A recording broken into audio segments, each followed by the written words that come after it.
Good morning and welcome to another edition of United Way for Southeastern Michigan's What's the Word Wednesday. My name is Audrey Walker and today we are talking with Lorenzo Rivera of the Labor Council for Latin American Advancement.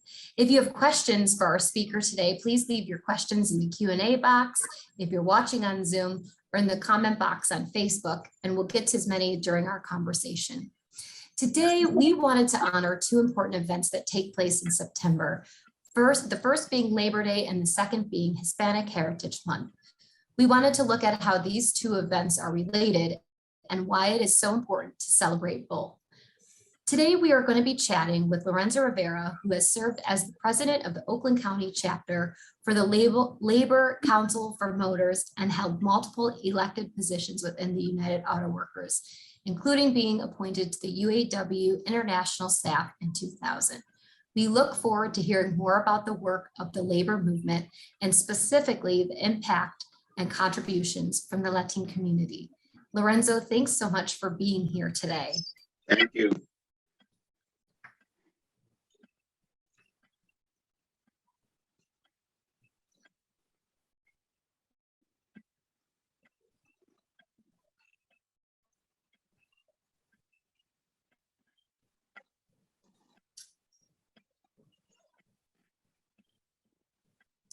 I think we're just looking for a connection here with Lorenzo.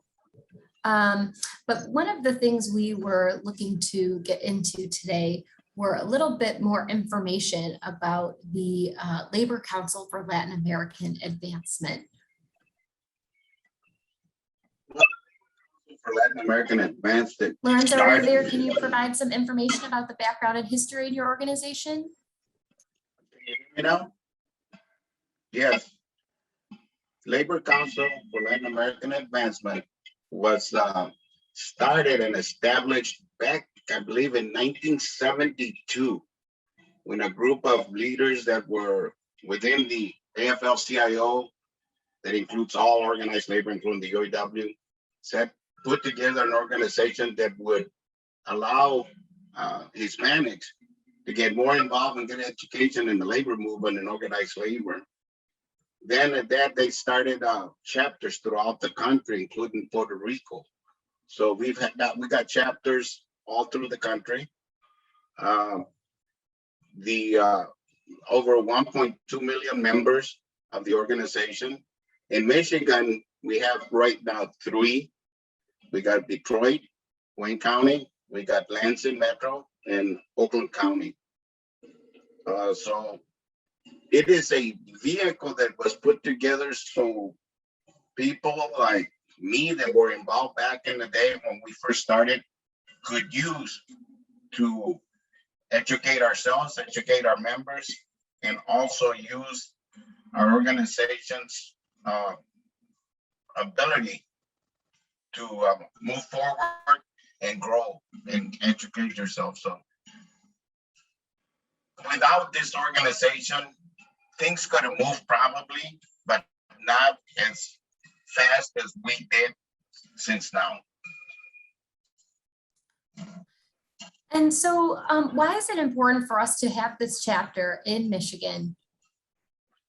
Well, this chapter is we're inclusive of everybody. It's not just for Latinos. It's everybody can get involved in the organization, just like all the other 6 constituency groups within the AFL-CIO. It's open for everybody. If anybody wants to join, they can join. The important thing is because if we all get educated of why we exist and why we celebrate certain holidays and why we do things within our culture, if all of us get educated of all the cultures within our organization, we learn to probably be better organized and also respect each other better. I mean, that's my viewpoint of why this organization exists. We want everybody to know about this, that we exist and we can contribute.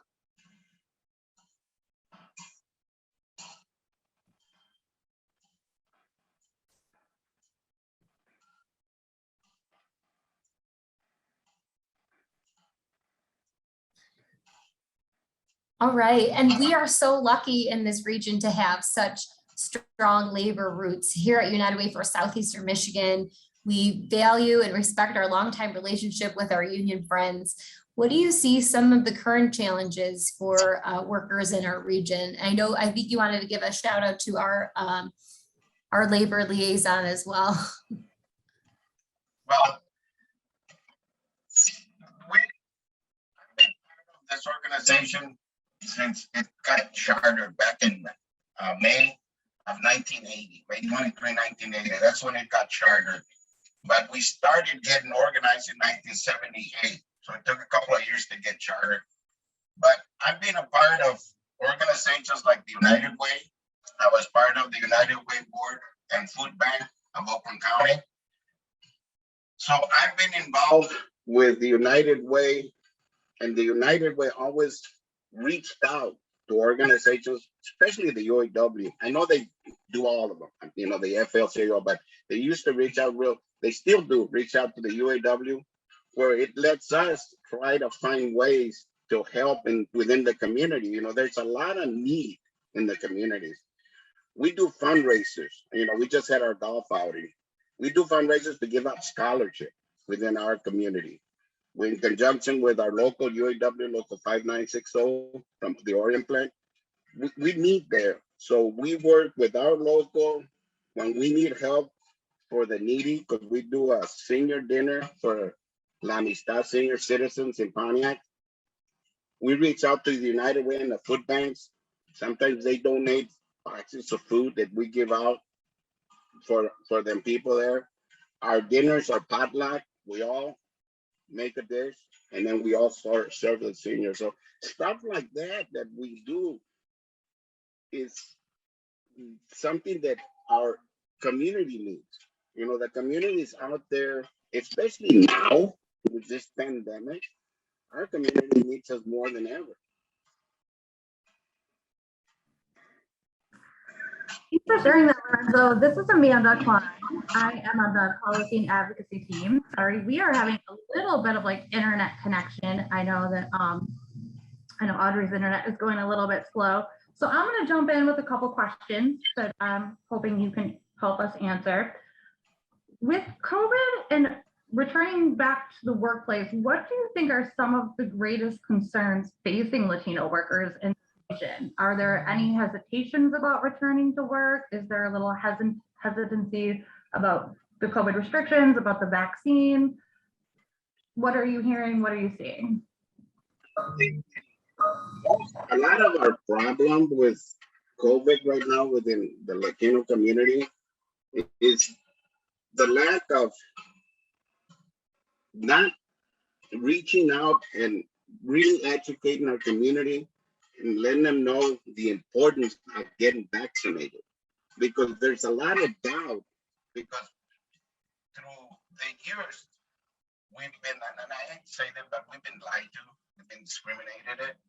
We're always the last to be invited to the table, and it seems like we're always getting leftovers. So if we had the opportunity and the vehicle to make sure that that community understands the reason for the importance of the vaccine, there's a lot of people in our community that are undocumented. And those are the ones that sometimes are hesitant to come out due to the fact that they get, with all that immigration stuff going on and all the deportation, they're scared. So how we reach them, I have no idea, but we need to reach some of those communities and make sure that they get an opportunity to get vaccinated, because it's not safe to have those people out there. But just because they're undocumented, we don't care for them. I mean, they're still human beings, so, and they're here. And they're part of the contribution of the community. Look at your landscapers. Look at the community where you have all these workers. I mean, you can see it. I can see it around my neighborhood, all over the place. So I just hope and pray that they get vaccinated. I definitely agree. I know that we were, as we're moving through this next budget process and reconciliation, I know that some members of Congress were just dealt a little bit of a blow with immigration not being included in the reconciliation package, which means that we have, 8 million undocumented workers. These are dreamers. These are essential workers that, they were on the front lines during COVID.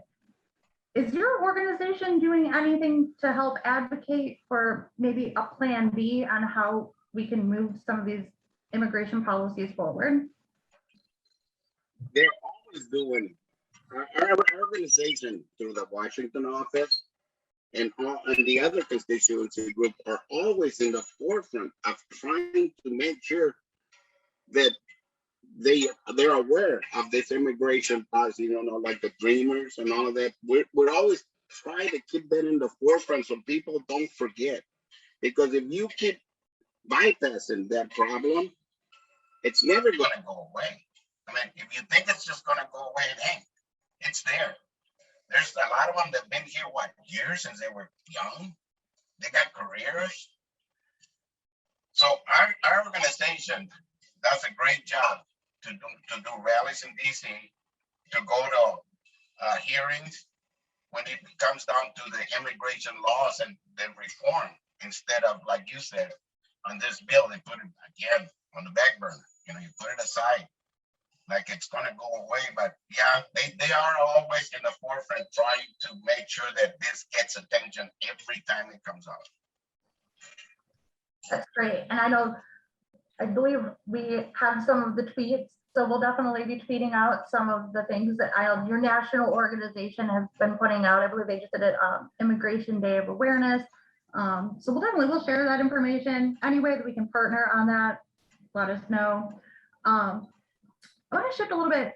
So obviously there's a lot of national policies that your organization is working on. What do you see as some of the policies locally that you are working on, or maybe the Oakland County chapter is working on? Is there anything at the state level that you think people should be aware of?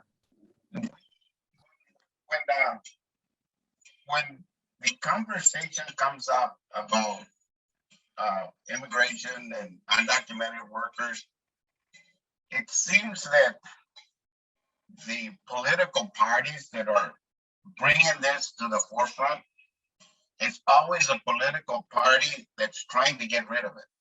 It's never the political party that's in power that agrees with our ways of trying to improve it. It's always like, it always comes up when the party that really doesn't like this is bringing it up, but to get rid of it, not to fix it. Right now, I have not heard anything with our leaders that they're doing some kind of reform or some kind of new ways of trying to address the immigration problem. So when they do, a lot of times if it's positive, they reach out to us. How can you help? Where can you help? Like back in the day when they did the Cesar Chavez thing, they reached out to us and we went in front of the committee, to testify. And it was me and John Paul Torres.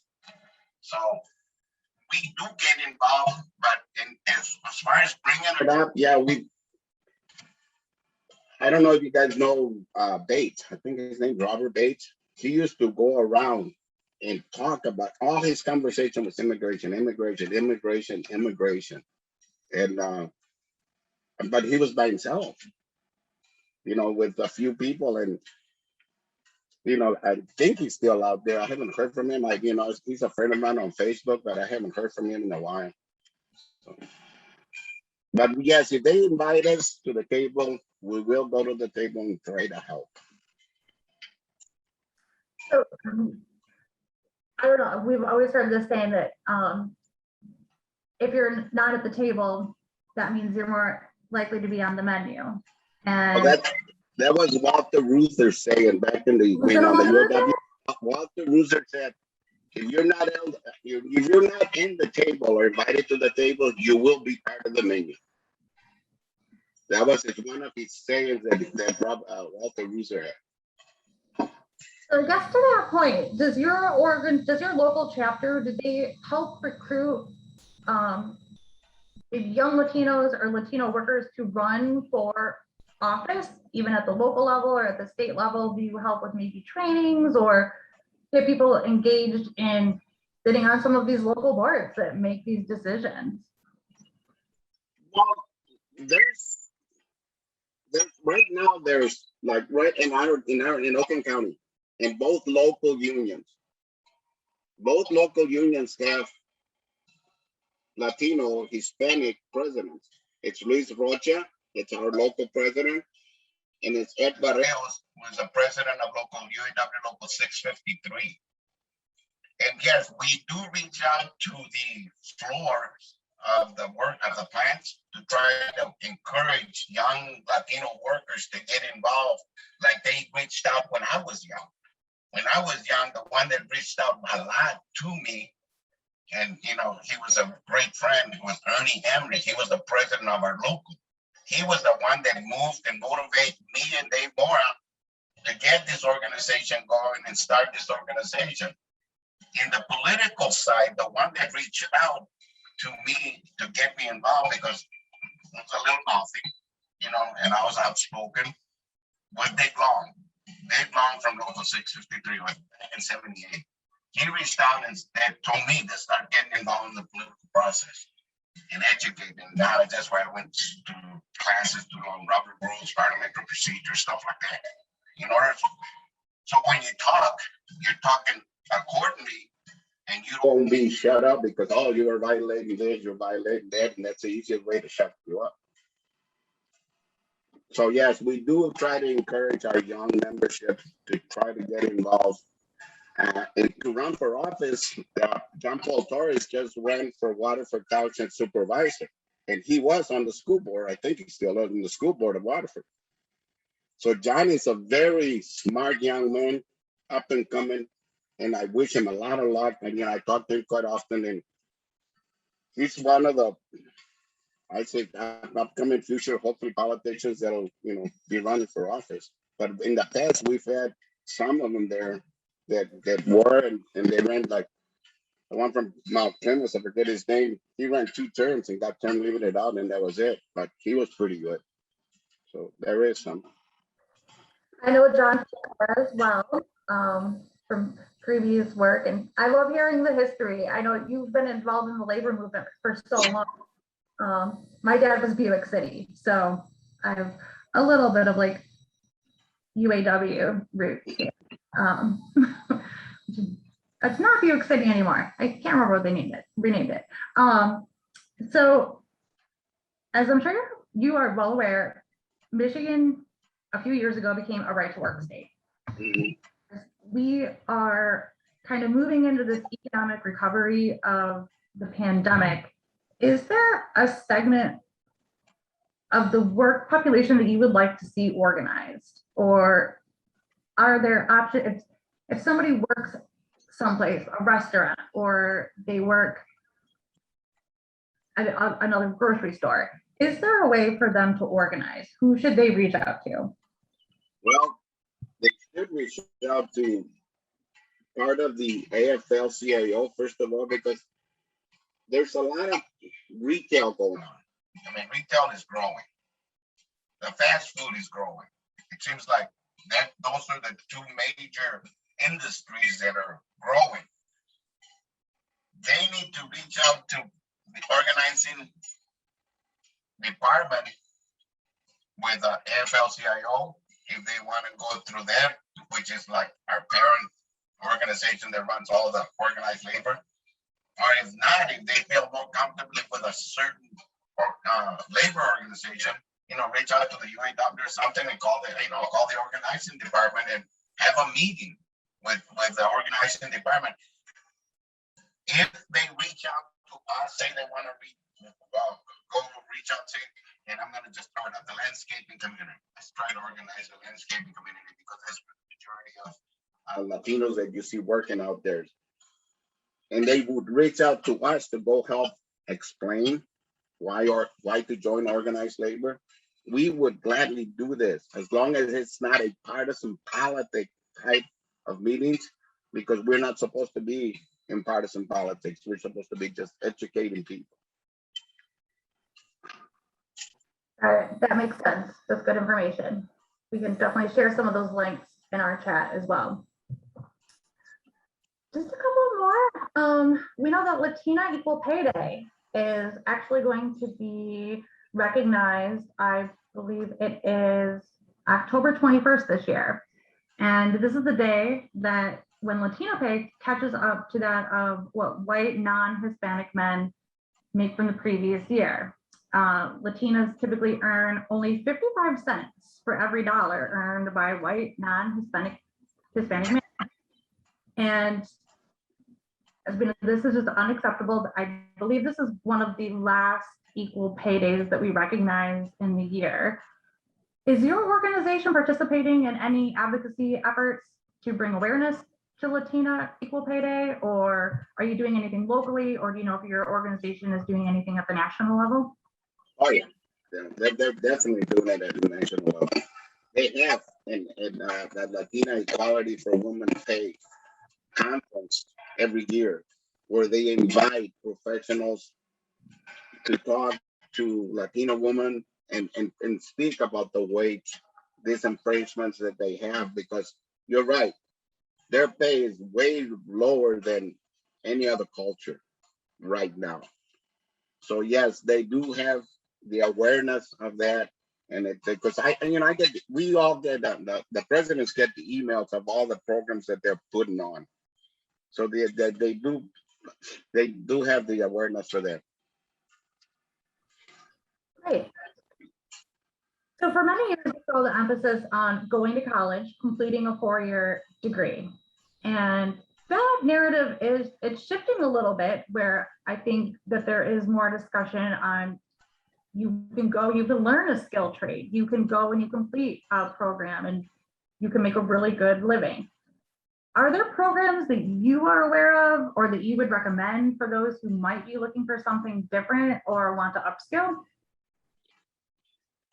I just hear about these programs, that there's skill trades education programs out there. I mean, they're popping out quite a bit now lately since the pandemic. There's a shortage of skilled trade funds out there.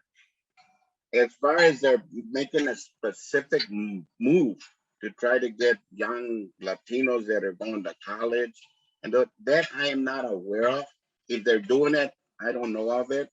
I hope it's happening. I hope through the colleges that they have some kind of link where there's young people that can only afford to go to a junior college or just attend a junior college, maybe have the option to jump into a trade and take that trade. And then those are good paying jobs with good benefits, especially if they belong to organized labor. So, but if there's some push to do this, I am not aware of it. Okay. So we always like to ask kind of one fun question before we wrap up. If you had a magic wand and you could change or implement one policy, what would it be? One policy. One policy change, create one policy, a magic wand, you could do anything you want. One policy. One policy that I would probably, if I had a magic wand, would be that every person in the United States would be treated equally and respected equally. You know, we don't have the levels that people judge people. Let's all be at the same level. I like that. I think that's a good note to leave on. Lorenzo, I can't thank you enough for being here and having this conversation with us. We're going to wrap up. I guess, is there anything else you would like the audience to know about your organization? We are still existing, even though the pandemic put us away for a little bit. We are still around. If there is a need for anybody to do something within the Oakland County community or even the surrounding communities, please don't hesitate to reach out to us. We'll try in any way or any way possible to try to assist any way we can. We work like this October, we're trying to do the Cesar Chavez celebration, which we give out the Cesar Chavez Humanitarian Award. And we do it in conjunction with the Azteca Youth Group in Pontiac. And we go clean the highway. And, you know, the Cesar Chavez stuff, we go clean it up, pick up all the stuff and come back and do that celebration. We've been doing that for quite a few years since the street name was changed. But programs like that, if there's any programs that anybody can hears about that I'm not aware of, don't hesitate to let us know. We'll try in any way possible to try to do something, help you, or try to see if we can take it on. So that's, you know, that's part of this organization's beliefs. It's like always when you're going and moving up, always reach back and lift somebody else up. I love that. Well, we'll definitely be in touch. We have Tiffany Bush, our labor liaison, and I know that she knows how to get a hold of you. So I'm sure that you'll have, you know, a couple harassing emails from us of things that we want to know about or information we would like for you to share. So Lorenzo, again, thank you so much for joining us today. It's been an honor. We've enjoyed the conversation. So we'll be sharing information with you about 211. If you are experiencing a need, you can visit our 211 helpline. That's just 211, or you can visit unitedwaysem.org/211. Next week, we hope that you'll join us for another What's the Word Wednesday. We are going to have our very own Sean Skane on to talk about the Michigan Energy Assistance Program, which is me. That is next Wednesday, September 29th at 10 a.m. And as a reminder, you can sign up for updates at www.unitedwaysem.org/virtual town halls. Again, thank you for joining us today. Sorry about the technical issues, but we'll see you here next Wednesday. Stay safe. Thank you.